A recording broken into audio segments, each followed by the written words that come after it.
Hey Byron, good to catch up today. We're here to talk about the whole concept of lifestyle property, reasons why people are buying not only investment properties, but more importantly, holiday homes, rural properties, coastal retreats, whether it be in the Blue Mountains, Central Coast, South Coast, Northern Beaches, or whether it be a rural retreat in the Southern Highlands or up in the Hunter Valley, talking about Sydney specifically and those Sydney-siders looking to get out.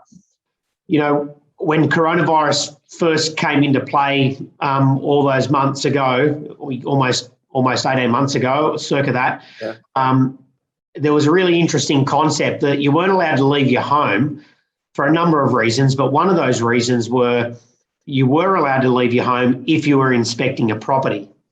And I distinctly remember sitting in my living room with my wife, Peppy, and having a conversation about, well, what are we doing? You know, we love our house in Sydney, but we've always wanted to go and buy a rural property or have a farm. We've always wanted to give our kids that, that upbringing and the ability to get out into the open spaces. So we both said, well, the only way we can get out of the house is if we go and inspect a property. So let's jump online and let's have a look and let's just put the search criteria into the website. Let's see what comes back. Mate, 7 weeks later, we'd settled, bought a property, and we couldn't wait to get into it.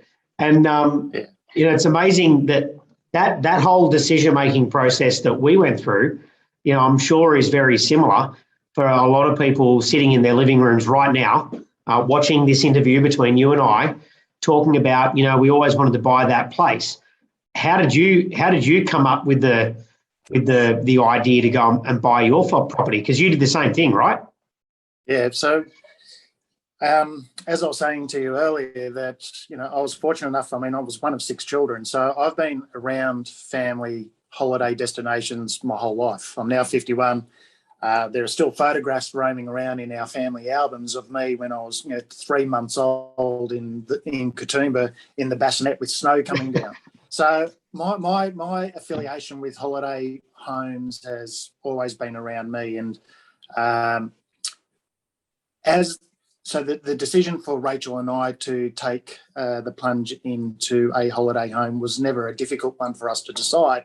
But what was the driving catalyst for us was, one, we do like getting out of Sydney and holidaying, but secondly, I wanted my kids to be out of the streets of, core Sydney eastern suburbs. And I know that sounds like a bit of a cliche, but it's true. And we our first investment was into the berry market some 20 years ago. And I still remember the day that I was on the search for a client, a buying client. We had identified the property in Kangaroo Valley. And I said to Rachel, I want to go down the Hume and cut down that way and go through Bowral. I want to have a look at some real estate in Bowral. And she goes, no, we'll go down via the coast through Wollongong, Kiama, through Berry, and then up into Kangaroo Valley. And we hadn't even got to the client's property yet. And we were coming through the Kiama Bends, and you come around the corner, this right-hand corner into Gerringong. And she just went, wow, this is where I want to be. And I never got to look into the Bowral or the Southern Highlands market. We were destined to be in that coastal rural sector. So that's how we ended up being in the berry market, and we've bought and sold a couple of times, and now we've got our 55 acres and breeding goats in Berry, and love it. And the boys, my boys now are old enough where they can drive down, and I just got a text message from one of the guys who helps out. He goes, another mob of the goats are going to be giving birth in 2 weeks, so you're going to have to come down and help out. So, I'll send one of the boys down, and hopefully I'll be able to get down there. So it's a worldly good experience for everyone involved in the family. Yeah. Leading on to that, though, is, interestingly enough, a client has actually just driven down today with the specific to close on a transaction. They're just doing the final inspection before they make the decision. I've got an 11 o'clock phone call today with another client who is looking to purchase outside of Sydney into the Kangaroo, Berry, southern areas. And one of my colleagues in the office is also looking in the Southern Highlands for another client. So the uptick in inquiry has certainly been noticeable. And we do go through the conversations with these clients and these people as to what it is, why are you doing this? Is it a COVID thing, or do you have a genuine underlying reason to do it? And my thrust to all of them is this COVID thing is going to be short-lived. So be mindful that this is an asset class that you're investing in. Don't look at it on the basis of, rent out, do this, because you do that in any market.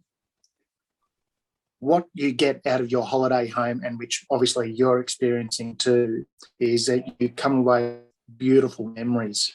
Yeah. Family time, friends, relatives, they come down and they enjoy. And, as I said just then, there's still photos of me and of me in the bassinet at 2 years of age, 2 months old. And then I still remember reminiscing just the other day. My cousins used to have a house in the Blue Mountains just near us. We used to walk up to Echo Point and play the pinball machines, and that was our 10 o'clock thing that we can go and get a milkshake. And it's all those memories. It's not the financial side of it. Yes, it's an investment, but it's the memories that really outweigh the financial gains. An unbelievable fulfillment. See, the whole concept of the holiday home, for me was always like, well, I never really wanted to own a holiday home, and I didn't really understand why people bought holiday homes. In fact, I'd almost go so far as to say that I was like anti-holiday homes, because I always thought they were a pretty rubbish investment.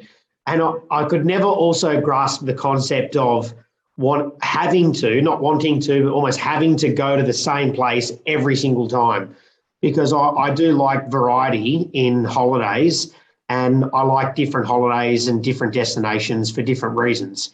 So I've always been the person that has wanted to go to different places. And frankly, the places that I can afford to rent in a holiday, I can't afford to buy. So for me, it was always, well, I'd rather spend more and have a lavish holiday in terms of what I can afford, because I know I can't go and buy that house for $10 million or $5 million or $20 million, but I can rent it for, a couple of $1,000 or whatever it might be. And I've always looked at what it costs to rent them. And from a return point of view, it's always been terrible. So it's shocking. It's shocking. Shocking. But, right, the thing that I have really, really noticed is, particularly now, I mean, not so much now in a lockdown period, but, post-lockdown, where we will be able to travel and we will be able to go on holidays and we will be able to do these different things. The Airbnb market for rural, coastal, any holiday destination is unbelievable. And if you can grasp the concept of having somebody else living in your holiday home for a weekend or during the week, like you can actually make some serious money in terms of your property investment. Well, it's interesting, and we've got the berry. Berry is our passion. We love what berry offers for us as a family. We've got the rural sector, and we've got the beach side. We always have this discussion in the family. It's interesting. The people down around the south coast or inland a little bit, they're between, are we farm or are we surfers? There's always sort of cross-referencing between the community down there. I was fortunate enough last year. I've been on and off searching for a real big rural property play, and I just love being in the bush, and I love animals, and I love breeding animals, and just seeing how the whole cycle works, and caring and looking after these animals. So last year, I went down travelling through the southwest, Cootamundra, Harden, Wagga, Burra, all those locations, and I ended up stumbling across an opportunity just north of Burra. and got 2,000 acres there, and it is just fantastic. So we're breeding, we've got our ewes, our rams, and we're breeding first cross lambs, and it's just fantastic, you know. And the kids, my boys, just one of my sons in particular is like, when are we going back down? When are we going back down? When are we going back down? And again, I'll reference, it's those moments and those memories that we're building as a family, and we can't wait to have the extended family down there and, you know, go around the property in 2,000 acres. You can get lost on. It's good fun. A lot of fun. But do you? But I think. Sorry, I was just going to say, like, you know, so right now I'm at my farm. Are you in Sydney or are you away? No, I'm in my bedroom. Don't tell anyone. So I came down here. Mid-June. I actually came down here on the 22nd of June. I did auctions. Yeah, I distinctly remember I did auctions in Double Bay, and I came down on the 22nd of June. It's now like mid-August, and I've been down here the whole time, and I'm able to work, do everything from this location. Granted, I do miss not being able to get back to Sydney, and I can go back to Sydney if I want to, but I'm choosing not to at the moment, just given the situation, and I'm choosing not to because I'm able to conduct my work from here. But my question was going to be like what you were just saying then about wanting the kids to enjoy this stuff. This is what so many other families are thinking about right now. And I guess there's two parts to that. One, do you actually just want to go down there and not come back to Sydney and just stay down there? There's an element of that. And then the second part of that is from a real estate point of view and a capital growth point of view, because I guess that's what people who are watching right now are like, do I sell my home? Do I sell my investment? Do I buy something? Have I missed the market? You know, is this market going to continue to rise, or is it going to plateau off? Is it going to fall?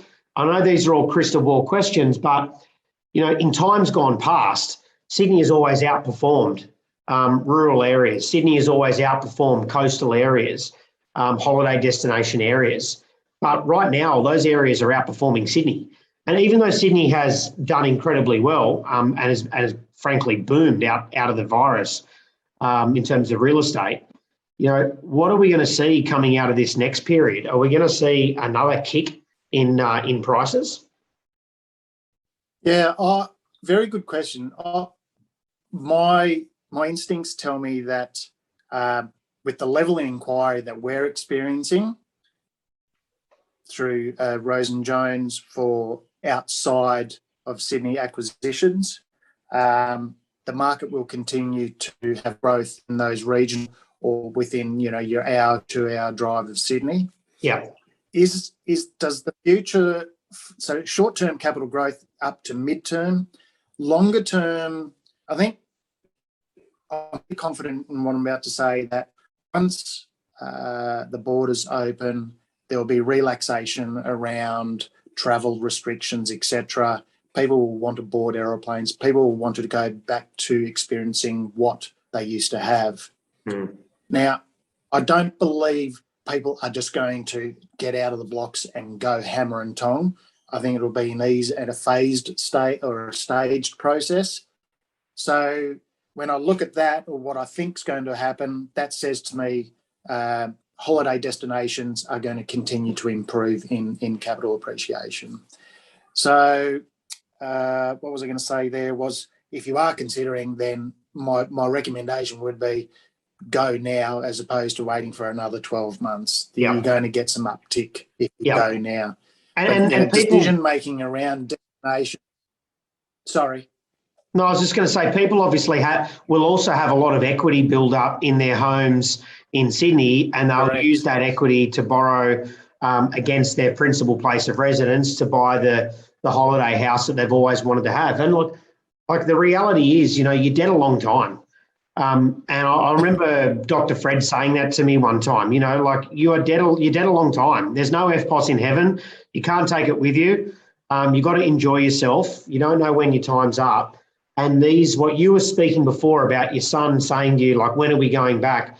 to me, that's what that investment is all about. Like you were saying, about being fulfilled, enjoying life, doing the things that you want to do, and doing the things that make you happy, and doing the things that make your heart sing. Like that's what this all comes down to. And the positive byproduct of that feeling in this environment has been capital growth in those lifestyle properties.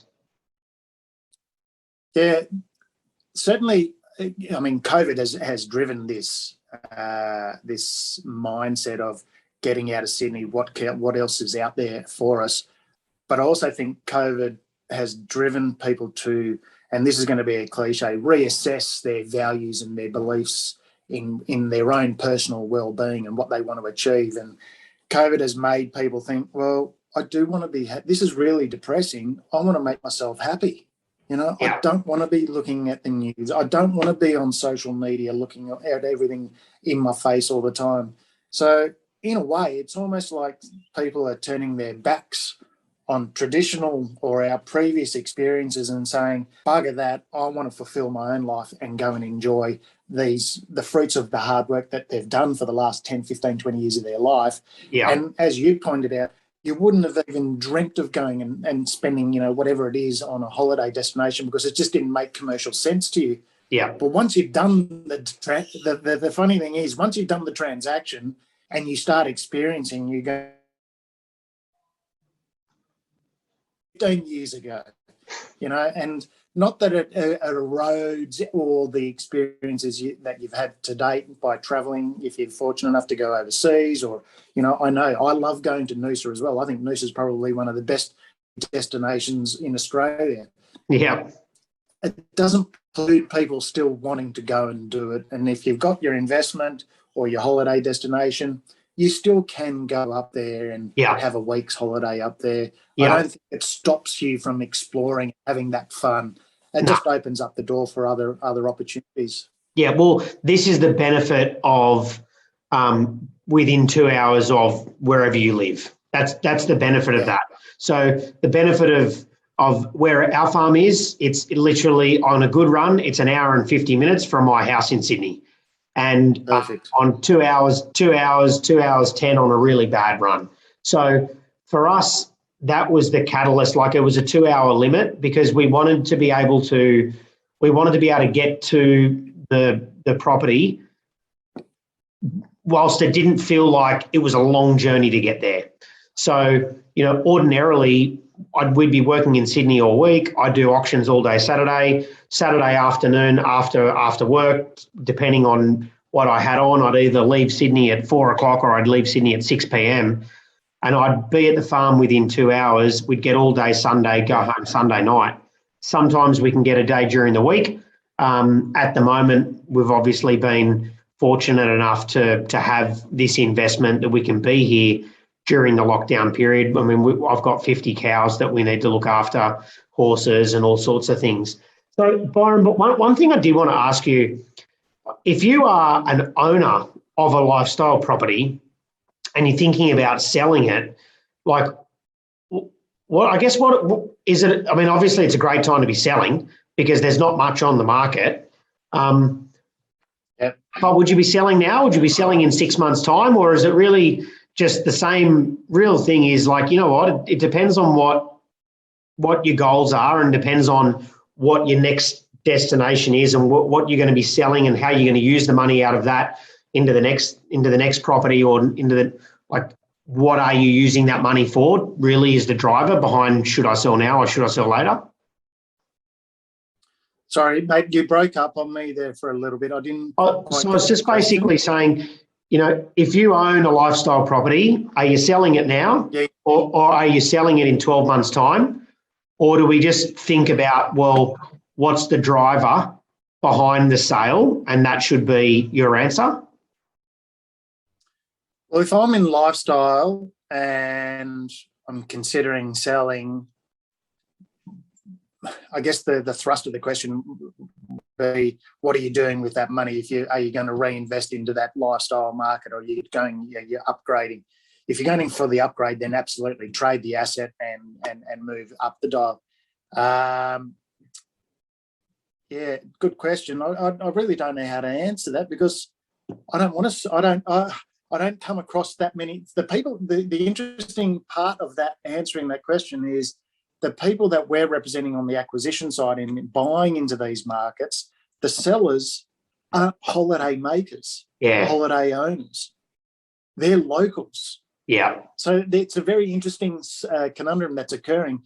Where are these residents moving to in those local communities? And I don't know the answer to that, but a lot of them are getting bids on their properties that invariably they would never have seen before. So they're taking the money. What they do next, I don't know. Yeah. Interestingly enough, what I want to raise with you is, we've got clients all around the globe, and through this COVID scenario, this holiday acquisition thrust is not just centralised to Sydney. It's happening in the UK. It's happening in the US. All these communities and people who are living in major cities are looking to spread their wings into different locations that within that hour to 2 hour drive of their residence or their primary residence. So it's a global phenomenon, not just an Australian thing. So that it'll be interesting to see what transpires in the next sort of 2 years, 3 years. Do these markets hold water? Does it set a new bar in value for these properties? And more likely to be the case where there's an uptick, it'll set a floor in the values, and ultimately there will be some declining in values at some stage, but it'll reset their levels again. Yeah. Well, what you were saying about people getting amazing prices, that you do wonder, where are they going? They're trading. Normally they'd be downsizing somewhere. But some people, I know some people, like for example in the Highlands, who have sold their 100 acres for what they paid 1.5 or $2 million 5 years ago, 10 years ago, and some of them are selling those things for like $4 and $5 million now, and they're taking that money and they're moving further out away from Sydney, and they're getting 500 acres instead of 100 acres for the same sort of money. So I think if anyone who's selling that lifestyle property to a lifestyle buyer, a lot of those people are either downsizing or they're moving further away, and they're banking some cash. Some houses on the Central Coast would have been worth $1 million, and now they're worth 2.5. And those owners are going, well, we owe $500,000 on the mortgage. We sell it for 2.5. We've got $2 million now cash. We're gonna keep $1.5 million in the bank, and we're gonna put another $1 million into another property somewhere further down the line and have a great quality of life and bank some money. Yeah, totally agree with that.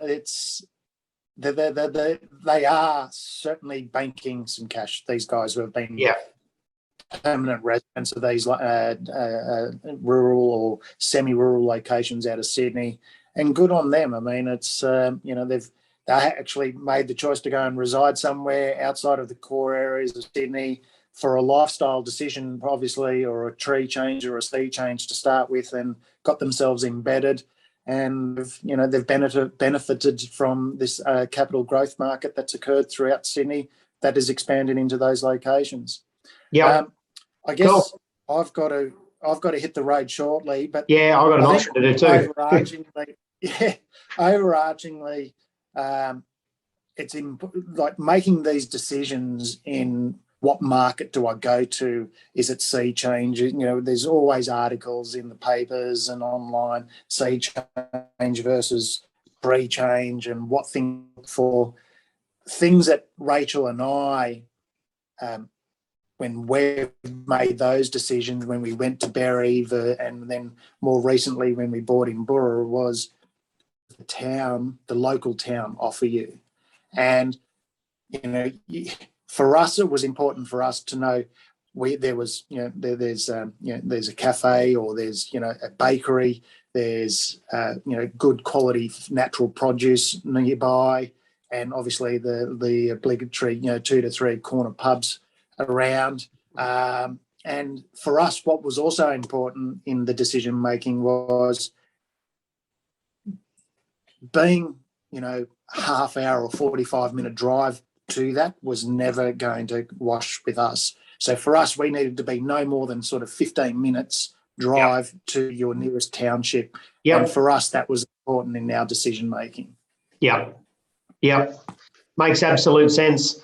Well, mate, great to catch up today. Thanks very much for the chat, and I think some really good information for those people who are looking at buying lifestyle investments or selling lifestyle properties, and good chat to talk about both of our little investment plays into the rural market. I know off air we have quite a few conversations about what we're doing, but I think the resounding point is that we're both having a lot of fun, and that's the most important thing. I love it, mate.